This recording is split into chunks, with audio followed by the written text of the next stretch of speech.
All right, guys, it is time. It is time again for YouTube Live here, Everything Phoenix, and we are talking about April Fools right around the corner, guys. Q1 is almost over for 2025, and that means tomorrow, April Fool's Day, guys. So, is this housing market playing a huge joke on us? Meaning, it can mean a lot of things, right? Because it feels like it is, right, in many different ways, right? Affordability is tough. Um, but yet prices, even with very little demand or lower demand than normal, prices just are not budging much. And that's not my opinion, guys. I'm going to continue to share data with you to show that it's not. We track one thing very closely around here, and that is the median price point, not the average, the median price point. Why? Because the average can be skewed a lot more than median. I mean, to define median again, we're talking median being all the sample sets in a segment. So we're talking all properties that have sold in Maricopa County, which is a large county, in X amount of time frame, and we're taking the property right in the middle. So it is not skewed by maybe a bunch of luxury home sales or a bunch of small little condos, and therefore skewing the whole number, which average sales price can do.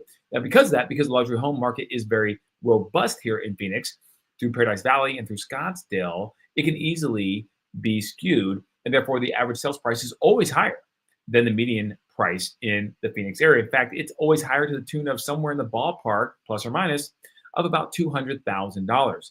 And so the median price point is what we'll continue to track here, as always. And guys, prices just aren't budging yet. Yet demand, we know, is low. The market feels like ho hum, a little flat. So what do we got to do to get this thing moving one way or the other? I think a lot of people are on the fence going, you know what, let's get this show on the road. If we're going to crash this thing, let's crash it, have it fall, and I can jump into the market at a smaller price point and affordability won't be as bad. But that's not happening. We're just getting kind of this ho-hum feeling of the Phoenix housing market. And I just wish it would move one way or the other, but I think it will. I think it could here in the future. We're going to discuss some of those reasons why on the show today. So we're going to talk about April Fool's Day right around the corner tomorrow. And why is that significant? Well, primarily it's significant for one particular reason, and that is going to be expired and canceled listings. I really believe that, guys. And here's why. I'm going to share my screen. You look at the screen right here from the Crawford report, expired listings year to date. Okay. Now, what's significant about what you see on this graph?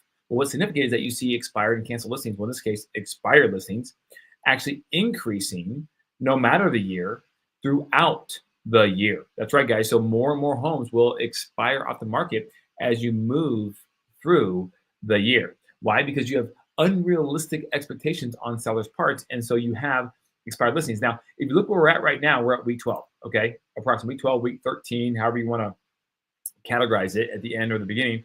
And you can see that right now, the last recordation of this on this graph was March 1st.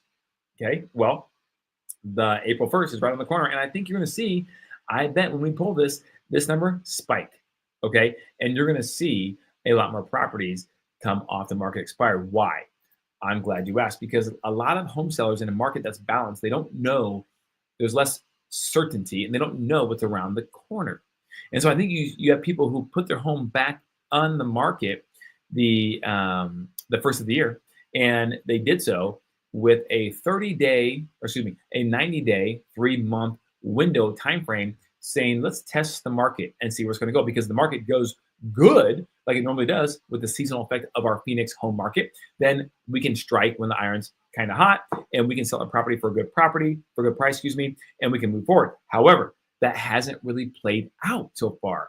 It's been pretty flat. Okay. And so I think you have some people who are going to say, you know what? Let's just take it off the market come the end of that 90-day window, which is April 1st or right around it, right? And if you don't believe me, let's look at some of these other expired graphs here on this form. Okay. Because look at this. The end of the year, every year, expired listings spike. Matter of fact, the number one day for the most expired listings of the year in Phoenix every year is December 31st, the end of the year. Makes a lot of sense. It makes a lot of sense, right? People put their contract for the end of the year. If I don't sell by then, I'm going to reevaluate my situation. Okay. So you have April 1st, look at around week 12, week 13. being a significant one as well. Now, if you notice, a lot of it is significant around the end of the month, every single month almost of the year, throughout the year. But I think this April 1st is going to be a little bit different. We'll see. Now, canceled listings are very similar. Okay. Here's canceled listings per week. That's a little funky, right? Let's go year to date canceled listings. Okay. Very similar graph as you see with the expireds. It accelerates throughout the year. Okay, more and more homes go off the market that did not sell because expectations are just not aligned with where the market currently sits for a lot of home sellers. But I think you're going to see listings canceled spike this April. Now you see the end of Q1. Here it is in 23. It's a spike, right? In 24, end of Q1, it's a spike right there as well. So these 90-day increments are important. Now, what does this mean for you as a home seller? Well, number one, if you're one of these people, you may want to consider putting it back on the market. You may not. Your situation is different and should be appropriate for that being case specific. But I do think having it back on the market, if you're realistic with the pricing of the property given the market, we're going to see a home sell. I just had a client actually today. Matter of fact, they called me and they said, "Okay, Kelly, we're going to put an offer in on this property." They've been watching this property for 33 days. They've been watching it 33 days. And so it's a Monday morning. They reached out and said, "We want to put an offer on this property now. We're ready," right? They've seen it a couple times. And guess what happened? Last night, the property went under contract. Now they had a price reduction on the number, and that price reduction was just enough for the marketplace, the open market, the market never lies, to say, you know what, that's a fair price. Somebody made an offer, okay? Because there are buyers out there pre-approved, ready to go. And if you don't believe me, look what Bank of America had to say right here, okay? Because this is very true. Bank of America, on Yahoo Finance here, Bank of America, mortgage applications jumped 80% in Q1, 80%. That is wild. Let's read further. Bank of America saw an 80% jump in mortgage applications between January and March as buyers were tempted by increasing home inventory, okay, and lower term bond yields, an executive said. We're seeing a steady increase in home buying activity, and it's beyond what we would normally see from a seasonality perspective, Matt Vernon, head of consumer lending at the second biggest U.S. bank, said. We've seen an 80% increase in applications from January to now, and normally we would see around a 60% increase. The drop last fall in the U.S. 10-year bond yield was a benchmark for mortgage rates, encouraging more buyers to return to the market. Well, let's look at the rates here, guys. You can see right here that right now we're at 6.74, guys. It's been kind of hovering around 6 3/4 now for the last several weeks. You can see right here it was up at 7, right? As of January 13th, look at, you're at 7.16, and then it's come down the last couple of weeks and hovering around 6 3/4. But that is not quite enough to really move people off the needle, so to speak, right off the fence, and move that needle. And so where do we go from here? I think, my personal prediction, guys, I think you're going to see rates continue to slide slowly down throughout the remainder of the year, guys. Here's my personal prediction. If you want to watch nothing more of the show, but see what I have to say about this, and then you leave, I hope you don't leave. Stay to the end because we're going to cover some other cool stuff. But if you want to see my prediction or know my prediction, here it is. I mentioned it a little bit earlier before, but I do believe there's this theory out there where the Trump White House understands they have a large debt to pay on our U.S. national debt coming up. And obviously, if the rates were lower for him or them at the White House to refinance the national debt, or at least a portion thereof, and therefore have a lower payment, it would save the U.S. a ton of money, because obviously defaulting on national debt is not an option for the U.S. government. And so to do that, how do you get rates lower? Well, you can sit there and you can wave your finger at the Federal Reserve chair and say, you must reduce the rates. And that probably won't work because they don't necessarily have to. And obviously, we all know Trump is trying to get the rates to come down, but they aren't moving a lot just yet in terms of from the Federal Reserve standpoint. But if the economy starts to falter a little bit, and that starts with the stock market, let's be honest, then possibly that encourages the powers that be, the bond markets, not just the Federal Reserve, to then bring the rates down a little bit more, and therefore that achieves the purpose of kind of quote unquote resetting the U.S. economy. Now, this is just a theory that's been thrown out there from a lot of economists here recently. but it makes sense. And I think you're kind of seeing it play out to an extent right now, to be honest. And so if that is true, I do think that the housing market is going to slide. I think it just would need to slide a little bit further. But if the rates do come down into, or when they come down into, let's say, the low sixes, and if it has a 5 in front of it, 5.99999, wow, I think you're going to see a lot of buying activity. Now, that could take a while for that to happen. That may not happen the next month or 2 or 3. That may not be until December or January of next year or February. Who knows? But I think if I had to guess, I'm banking on Q4 of 2024, where that may be achieved, into Q1 of 26, where that may be achieved. That's just my speculation on that. So what happens if a bunch of people, a million home buyers that want to buy, jump into the marketplace because they say, holy crap, I get a 5.99 or around a 6, I'm doing this? Well, you potentially, with overall low inventory still, overall, okay, don't kill me here, because I know right now inventory is at the highest it's been in a while in Maricopa County, as an example. Overall, what happens? Well, you potentially have some more competition on all the homes that are for sale. So the people who are looking to buy in 2022 that said, man, I missed the boat, I wish I wouldn't have, I hope that you now take advantage of this time period today, and maybe through the rest of this year, in which you will have the ability to dictate terms. You have the ability to dictate the terms, maybe not a ton on the pricing, maybe not a ton, maybe some, but you have the ability to dictate terms, maybe a rate buy down, maybe a closing date that you want, maybe throw in some concessions, home warranties, prepaid HOA dues, and the world is your oyster, right? Having a good real estate agent would help too, to kind of navigate some of those options you have. We would love to chat with you about that. If you have any questions, 480-660-5974. Okay, now, KC3. I love the KC, by the way. The problem is that we could be entertaining a stagflationary environment. If inflation goes up and growth slows, the Fed cannot cut rates. I agree with that. That is a possibility. And if that happens, that would be a kind of a double whammy, I guess, right? And then we'd be in a little bit of a pickle.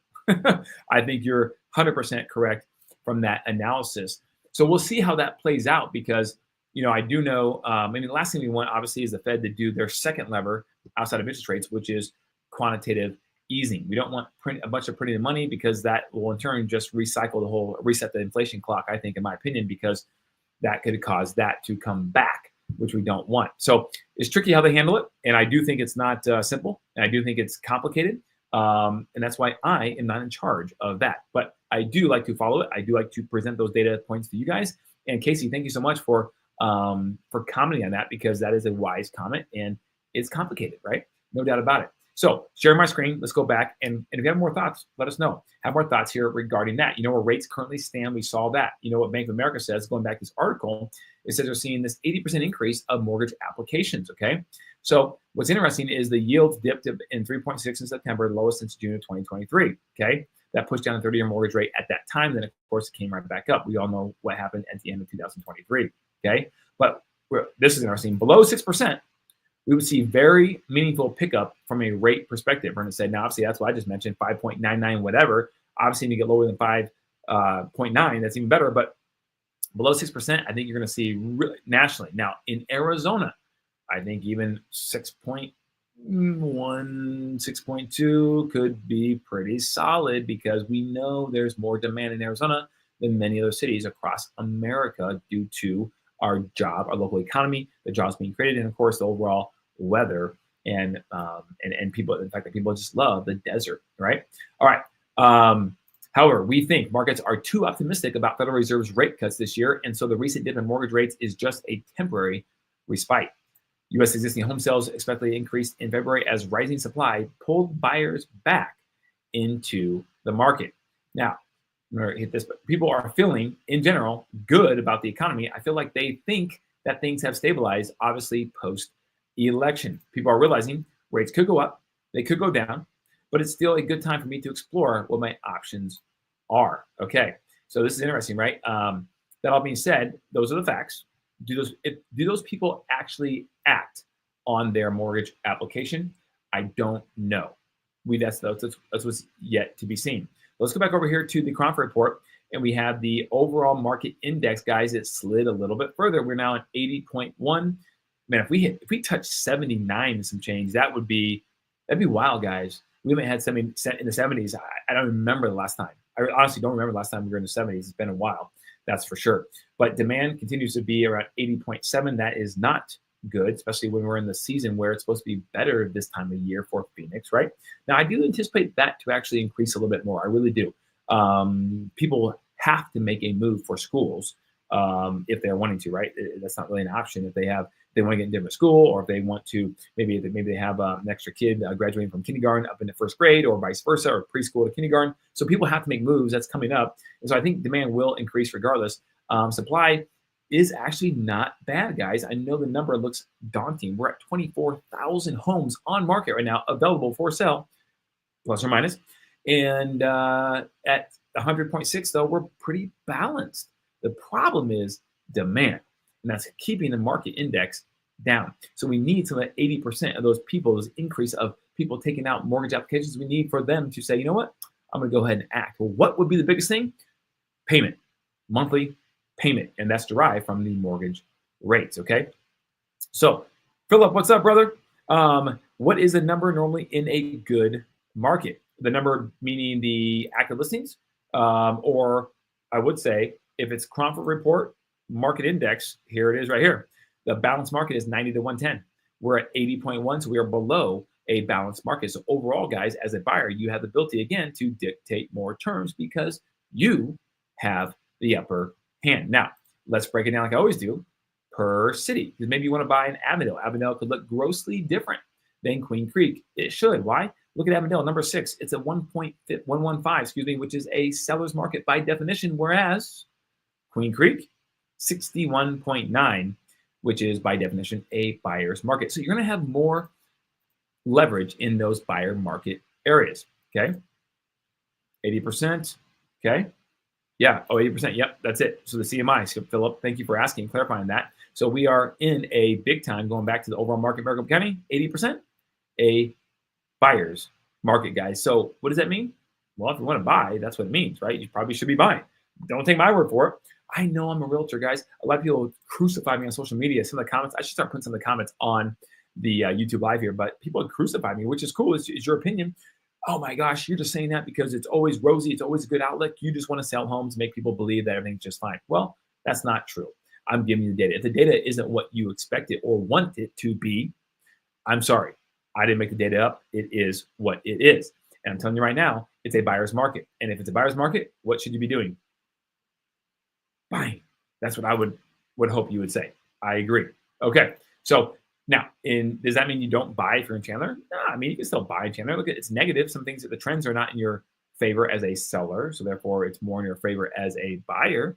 But again, guys, every neighborhood has a micro niche to it, right? So call your local real estate professional and your local real estate agent. We would love to help you out, or anyone that you trust, help out you in making that determination as to, for the neighborhoods you're looking in, what's the supply, what's the absorption rate, what is the demand, and so on and so forth. That is what you really want to know. These are just generalities speaking, obviously in general. Now, coming back over here, we talked about listing expireds. We talked about cancels, right? Here's the cancels. So let's talk about the implications of that, guys. So if there are going to be more expireds or canceled listings coming up here on April Fool's Day or right around it, what does that mean for you? Well, as a seller, that could be good because maybe you have less competition. As a buyer, that could be good because if you are watching certain properties, keep an eye on them because they may not be on the market come tomorrow or the next day. And then what could you still do? You can still call that agent, or somehow if you have the contact information, and you could simply let them know you're interested in buying, but it's not on the market. So, maybe you have some more leverage that way. That's something I would strongly consider doing. Now, here's one more implication I want to bring up. If a majority of homes, more so than usual, come off the market on April Fool's Day or right around here in the next day or two, what that could mean for the summer, that you may not have as much inventory, even less inventory than usual come the summertime. So a lot of people say, well, here's the thing. I'm going to wait until summertime because, it's hot and I probably can get a better deal, more negotiations, less buyers. And you know what? You're probably going to be right in that scenario. The flip side of that coin is you're also going to have less to choose from on the market because a lot of home sellers are like, you know what, I'm just going to go ahead and wait because there might not be as many home buyers in the marketplace in July and August. And I'm going to wait until September, October. People are back to school, back in their normal swing of things, and then I'll put the house on the market then. Well, so there's two sides of that coin. Depends on which one you want to roll the dice with. All right, KC3, what's up? In a future video, I'd love to hear your thoughts on foreclosures. Ooh, I like that one.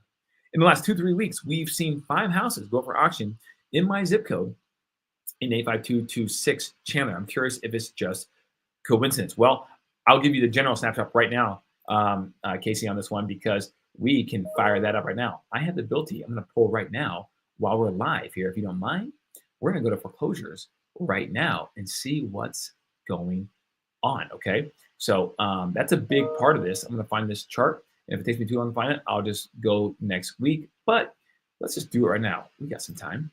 I'm going to pull this up right now and show you the notice of trustee sales in Arizona, guys. And before I show this graph, let me just show you, let me just explain you a couple things. Arizona technically is a notice of, we're notice of trustee, okay? We're a deed of trust state. So when we have deed of trust, i.e. the note that governs the agreement between the lender and the homeowner, we technically don't have foreclosures. We have trustee sales, just technicality, still a foreclosure for all general intents and purposes, okay? But notice the trustees, what happens is when someone goes late on their payment, let's say they're 31 days late, the lender, if they choose, can issue a notice of non-payment at that point because they're now technically in default.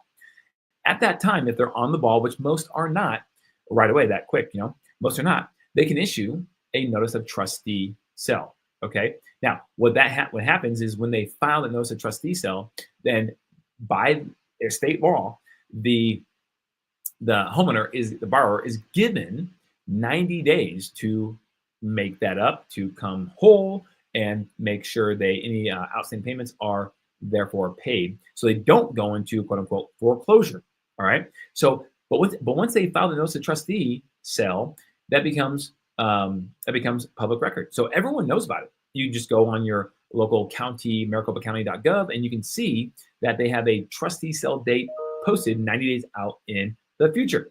And if they don't get their house in order by then, they will potentially lose the house in a trustee sale going to the highest bidder at that time. So they always have this 90 rolling days, right? Once they're put on notice.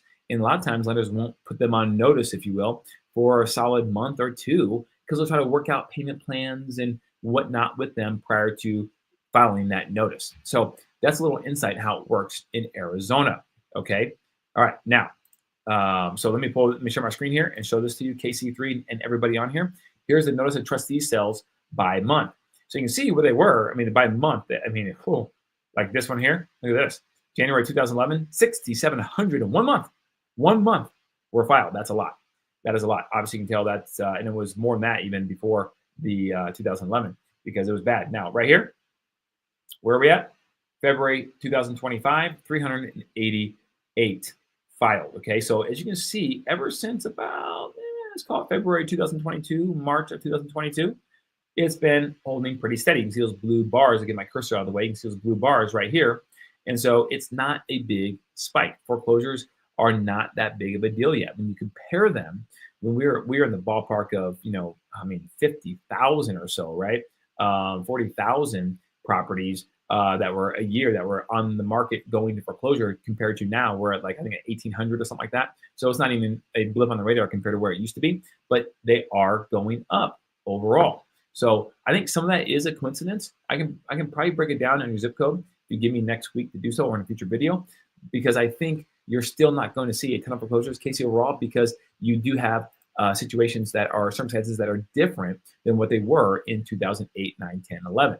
They just were different, right? People have a lot more equity now, and there's not this big black swan event occurring right in front of us like the mortgage meltdown, the Lehman Brothers, the Bear Stearns, the AIGs of the world, right? When everything came crashing down and filed bankruptcy. So there's my thoughts on that.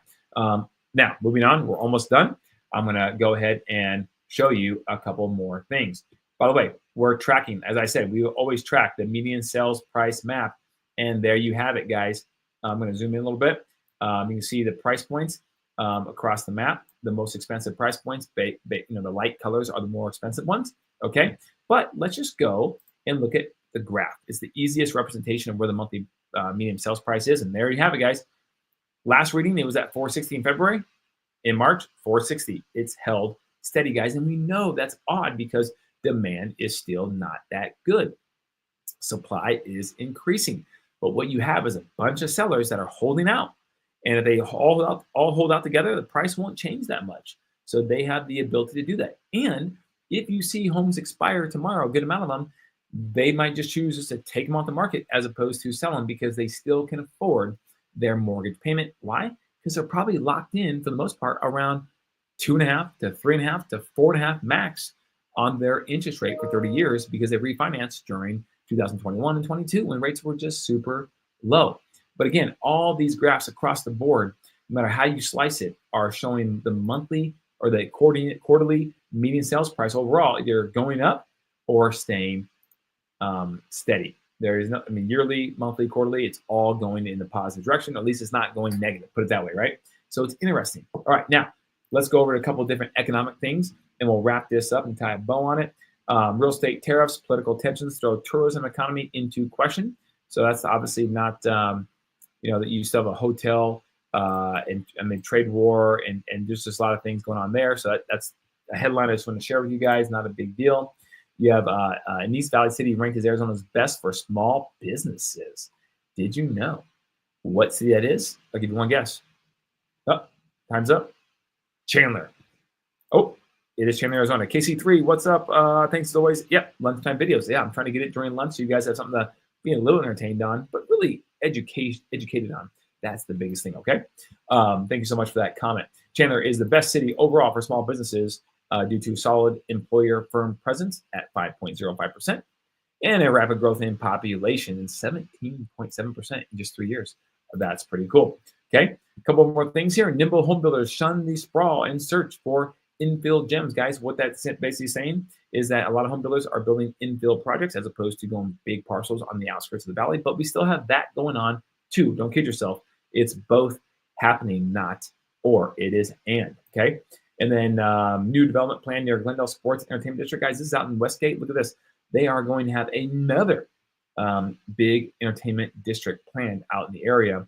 230-acre site comprised of movie theaters, shops, restaurants, and entertainment concepts just east of the Loop 101 in Glendale. And we're going to end with this, guys. It's a local business, so we always like to support local.